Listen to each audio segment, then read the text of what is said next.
this video, we're going to be proving the derivative of the tangent function is equal to the secant function squared. So the derivative of the tangent function is equal to the secant function squared.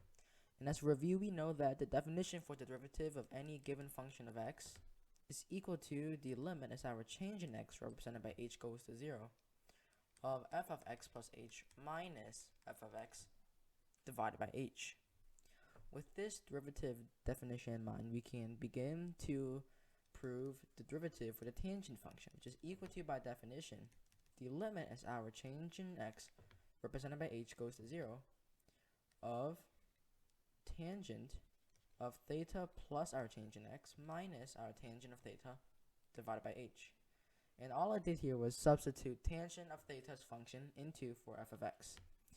This can then be evaluated to be equal to the limit as h approaches 0 of the tangent of theta plus the tangent of h divided by 1 minus tangent of theta times the tangent of h minus the tangent of theta divided by h.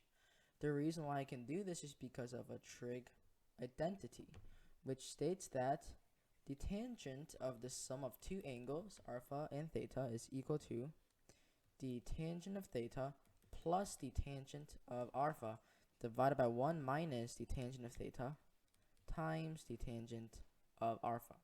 So all I did here was use this identity to evaluate the limit that I have right here.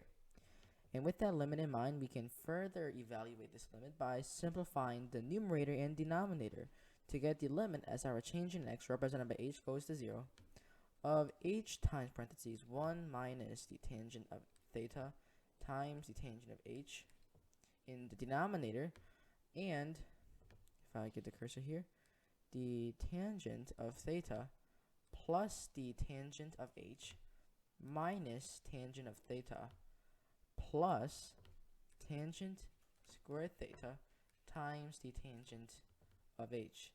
And the reason why I can do this is because I simplified the numerator by combining the two terms of tangent of theta plus h minus tangent of theta, and moving the denominator over to the denominator to join with h to simplify this limit right here completely.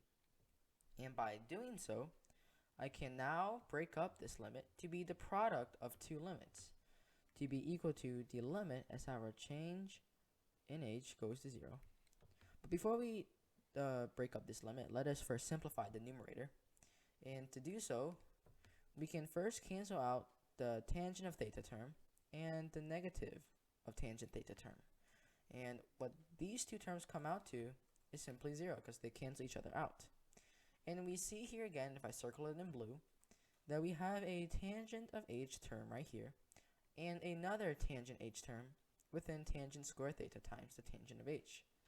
So we can factor tangent of h out in the numerator to get the limit as our change in x represented by h goes to 0 of the tangent of h times parentheses 1 plus tangent squared of theta divided by the denominator of h times 1 minus tangent of theta times the tangent of h. And now, having simplified the numerator, I can break up this limit to be equal to the product of the limit as our change in x represented by h goes to 0 of 1 plus the tangent squared of theta times the limit as h goes to 0 of the tangent of h over h times parentheses 1 minus tangent of theta times the tangent of h. And the reason why I can do this is because of a trig property. The trig property, which states that the product when a input variable of n or x goes to any number of n of the product of two functions represented by f of x and g of x is equal to the limit as this input of x approaches to that number of our first function f of x times the limit as our input of x goes to n of our second function g of x. Therefore, I can break up this limit right here to be equal to the product of these two limits. And now that with these two limits out the way, we can first evaluate this limit. So if I circle this one, and the reason why I do this is because this one is the easiest, and if I rewrite it here, the limit as our change in x represented by h goes to 0 of 1 plus tangent squared theta is simply equal to the limit as our input of the change in x represented by h goes to 0 of the secant squared of theta. And the reason why I can do this is because of a trig identity, the Pythagorean identity, which states that 1 plus the tangent squared of theta is equal to the secant squared of theta. Therefore, I have this limit as such. And we can take out the secant squared theta and treat it as a constant. Why? Because we know that this limit is having the limits with respect to our change in x, represented by h. The theta term present within our secant function has nothing to do or correlating with our change variable, because all we're focused here for this limit, all we're focused here is analyzing the limit as our change in x represented by h goes to 0, not theta. We don't care about theta. All we care about is the change in x. So we can treat secant squared of theta as a constant. And this will be equal to the secant squared of theta times the limit as our change in x represented by h goes to 0 of 1. And the reason why I can do this is because of another limit property, which states that the limit as our input of x goes to a certain number of n of a constant represented by c times a function represented by f of x is equal to, if we take the constant outside of the limit, c times the limit as our input of x goes to n of f of x. Therefore, I have simplified this limit right here to be secant squared theta times the limit as h goes to 0 of 1. And we know that the limit of a constant is equal to the constant. So this becomes secant squared theta, because this limit right here cancels out to be 1.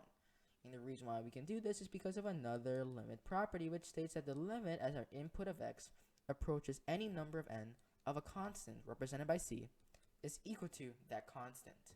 Therefore, we have evaluated the first limit within our proof. So this boxed up limit right here, the limit as h goes to 0 of 1 plus tangent squared of theta, simplifies to be nothing more but secant squared of theta. So now all we have to do is analyze this limit that I'm going to circle in blue.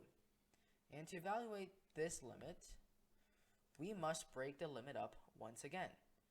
So what we currently have is secant squared of theta times the tangent of h over h times 1 minus the tangent of h times the tangent of theta.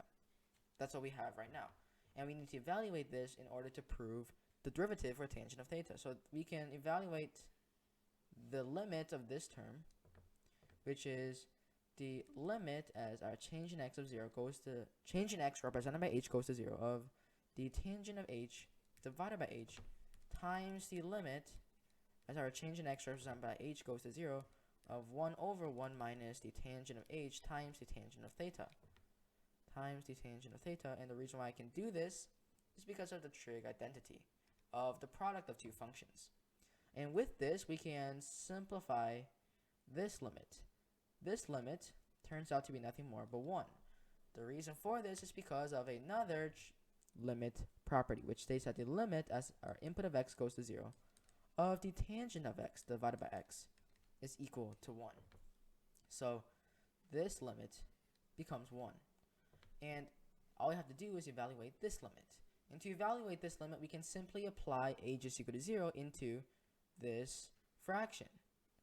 And when we do so, this limit will be equal to 1 times 1 over the tangent of 0 degrees, or rather tangent of 0 radians, times the tangent of theta, negative, plus 1.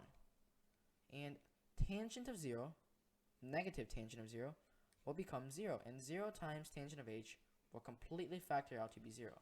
0 plus 1 will be equal to 1. 1 divided by 1 will give us a grand total of 1.